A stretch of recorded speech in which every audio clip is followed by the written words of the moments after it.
Hi everybody, and welcome to day 2 of What in the World is TRID? Yes, TILA RESPA Integrated Disclosure Act, just to reinforce that. Yes, indeed. So let's talk about, Clay, the 3-day rule. So that was a major change. It was, and in a very good way. Yes, it was. At first, I think everybody was kind of panicked, like this is going to slow things down.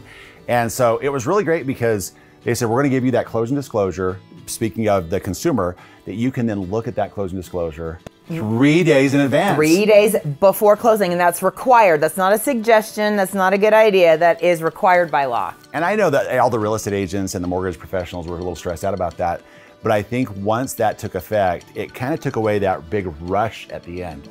Because you know that once the closing disclosure is there, it's a 3-day trigger. And so then everybody's able to schedule in advance. They're not trying to rush people into the closing at the last minute. So very good, I think, from that perspective. That's one part of the law that I really liked, actually. Absolutely. So no more. Clay and I have both been in this industry long enough that I remember standing at the printer at the title company, taking the documents off and handing them to the consumer while they were still warm, along with the warm chocolate chip cookies. For sure. That was not good for consumers. No, they were stressed. They had that deer in the headlights look.